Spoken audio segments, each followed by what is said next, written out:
vende vërtet shumë të largëta nga bota jonë që janë absolutisht perfekte, madje më mirë në pjesën e përpunimit të dhënave dhe user interface-in se sa në Gjermani.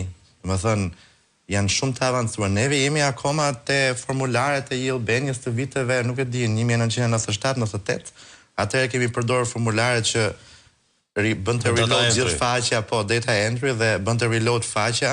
Madje kam shumë njerëz që kur futen te Albania në një kërkesë për një certifikat familjare, ngecën ajo pjesë që do të klikojnë show more, që të klikosh vazhdo, domethënë janë ca koncepte përdorimi teknologjisë absurde që kanë me 10 vite që nuk përdoren më. Po normalisht varet se cila kompani ose cilët kompani kanë kanë dhënë gjithashtu kompanive të tjera tendrat për t'i zbatuar, mund të jenë ndoshta kompaninë e Indi, kam dëgjuar, nuk e kam të konfirmuar tani, varet se cilit indian ja ke dhënë, se ke indian të mirë dhe indian të këqij. Por për të kthyer prapë te që gatojnë zbath. Po, çfarë kemi parë video nëpër Instagram dhe TikTok. Atëherë, për sa i përket diellës, të nuk jam entuziast, shumë e thjeshtë. Deri tani kemi parë një gjë vizuale. Për të thënë vërtetën, qeveria jonë ka qenë gjithmonë shumë e suksesshme për të na krijuar një iluzion vizual. Iluzioni vizual fillon që te postimet nëpër Instagram dhe Facebook, që ne shikojmë natyrën e bukur të Shqipërisë, ndërkohë nuk e di se çka ka participuar qeveria jonë që ta bëjë të natyrë, ta ka bërë Zoti. Dhe vazhdon tani me iluzionin më të ri vizual, i cili na shitet si teknologji. Dhe kjo është diella. Për sa i përket objektivit, na shitet si teknologji. Na shitet si teknologji sepse deri tani ne nuk kemi parë teknologji, ne kemi parë një video. Një video që është regjistruar bazuar në fjalët që janë thënë diellës. Të më thënë, unë mund të ulem tani vetë, të krijoj një avatar të tillë, që duket si diella dhe se thuaj këtë gjë. Është fytyra e Luli Bitrit. Shumë e thjeshtë ajo, më e thjeshtë akoma për të krijuar. Më e thjeshtë për të krijuar, po, i jepet fjalitë që do t'i thotë, i jepën ca informacione si duhet të lëvizit duart, dhe përshkruan atë gjë dhe gjenerohet video. Atë video e marrim edhe bëm play në parlament dhe themi ja ku është teknologjia jonë. Këtë kemi parë deri tani, ndoshta jam gabim, ndoshta kemi vërtet një teknologji me një vlerë 200 milion euro mbrapa kësaj, por nesër, çka kemi parë deri tani. 200 milion euro teknologji për të dy kjo pyetje. Atëherë, shumë e thjeshtë, unë kur dëgjova 200 milion euro, më kujtua një lajm në Gjermani që u bë një skandal shumë i madh që për sistemin Elster, i cili merreshi me të gjitha proceset e tatimeve në Gjermani, ishin harxuar 120 milion euro. Më thënë, për gjithë Gjermanin, për të gjitha proceset e tatimit mbi fitim personal, të bizneseve, të TVSH-s, absolutisht çdo gjë. Që na harxuan 120 milion euro. Dhe Gjermania ishte tronditur nga shifra. Ishte tronditur, është bërë një skandal maramëndës. Dhe të dëgjojmë tani 200 milion euro për një video që na prezantohet. Ajo i ka shpenzimet për video jo, ajo i ka, në momentin që do funksionojë ashtu siç duhet funksionojë, pra siç e kanë thënë që do funksionojë, patjetër që ka ato shpenzimet e veta, si procesorët harxojnë edhe programimi edhe çdo gjë. Ka një lloj kosto vjetore, por jo kaq e plot. Jo kaq e lartë, nuk është aq shumë sepse nuk të përdorin 2.8 milion shqiptar diellën, po të përdorin disa persona që punojnë atje që i vinë tendrat edhe i japin ato promptet për tendrat. Për sa i përket manipulimit, e kam bërë te emisioni Opinion, te Blendi Fevziu, kemi krijuar një inteligjencë artificiale si diella dhe kemi dhënë 2 tendra, kemi dhënë për një tendër 2 oferta. Pa e manipuluar. Ajo zgjodhi në rregull, ajo. Zgjodhi në rregull. Pastaj tham, do favorizosh këtë kompani. Po. E ristartuam edhe një herë tendrin, edhe zgjodhi kompaninë më të shtrenjtë që ka qenë e manipuluar. Domethënë, ne treguam sa thjesht, me një fjali të thjesht, neve ishim në gjendje ti tregonim sistemit me inteligjencë artificiale se cilën kompani ajo duhet të favorizonte për tendrat që ne do bënim. Kështu që ajo gjë që një sekondë, se këtu është edhe pak qesharake kjo gjë. Nëse tenderat kanë rregulla fikse, si me inteligjencë artificiale, si me budallik natyral, ligji thotë që oferta më e mirë duhet fitojë. Ka disa kritere. Po ka kritere, të më të mirat. Ka bilancin, nuk është se mjafton vetëm çmimi.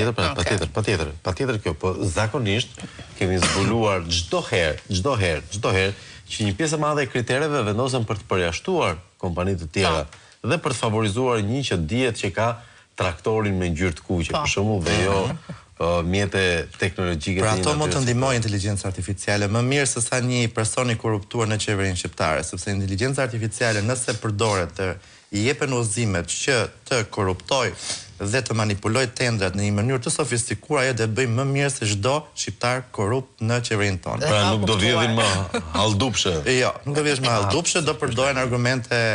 Neve kemi parë, qeveria jonë përdor inteligjencën artificiale për të krijuar dokumentat, ligjet e të tjera që të futemi në Bashkimin Evropian. Ndërkohë nga gjithë ato kapitujt që kemi hapur me inteligjencën artificiale siç duket, asnjë nuk kemi implementuar. Edhe s'kemi mbyllur asnjë. Edhe s'kemi mbyllur. Po, kështu që Denisa? Shiko, mua ajo që më bëri në fakt habis më bën me asgjë tashti, por ishte patjetër që e kam thënë që kjo ka qenë është një PR shumë i mirë. Zoti Rama në çështjen e PR-it mund të them që është një ekspert fantastik, domethënë. Kjo pjesa e diellës edhe 83.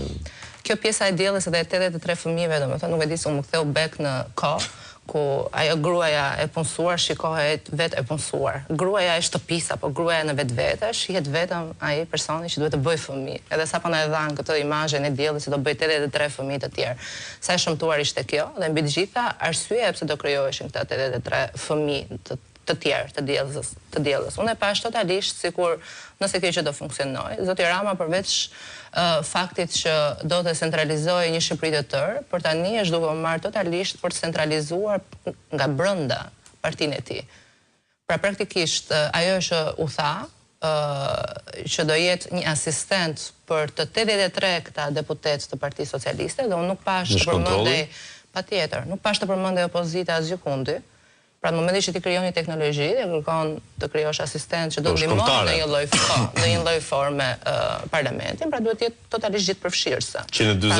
Nuk ka pse të jetë vetëm për 83 deputetet e tu. Dhe ajo pjesa që nëse ndonjë deputet haron që të vijë nga kafja dhe do jetë ky software apo ky asistent që do t'i tregojë çfarë ka ndodhur në parlament, kjo më duket akoma edhe më shumë e centralizuar, që praktikisht atyre deputetëve do t'i lajmërohet në thonjza, ato që vetë qeveria do që ata të lajmërohen apo të kuptojnë. I vendoset theksi aty ku qeveria është më shumë interesuar. Pra, unë të gjithë të procesin tashmë, diellën, përfshirë 83 fëmijët, edhe përfshirë të gjithë të bumit teknologjik në thonjza që Shqipëria mendon që ta gjenerojë në vetvete, e shikoj totalisht si diktaturë teknologjike. Dhe jam shumë e sigurt që është duke u krijuar dhe duke u formuar në këtë mënyrë, siç janë duke u përdorur DPI-t në Shqipëri për të personalizuar personazhe të caktuara apo persona të caktuara. Pra kemi folur për prej shumë muajsh tashmë për përgjimet edhe për çdo gjë tjetër, kështu që të gjithë pjesën teknologjike në Shqipëri shikoj si një diktator teknologjike që kam përshtypjen që ka persona të dur dhe do ta bëjë në vazhdim.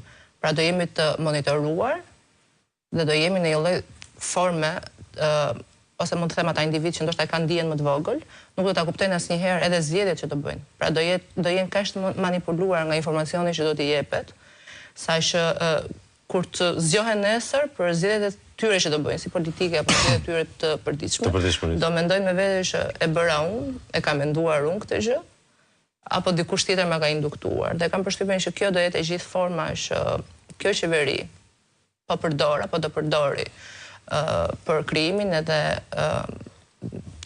teknologjik, po e them, në Shqipëri. Pra nuk e shikoj fare. Diktatura është teknologjike. Aldor, komenti jot dhe pastaj do kaloj te një çështje tjetër në këtë vazhd. Po, atëherë mund kujtohet se unë kur bëm këtë testimin me tenderin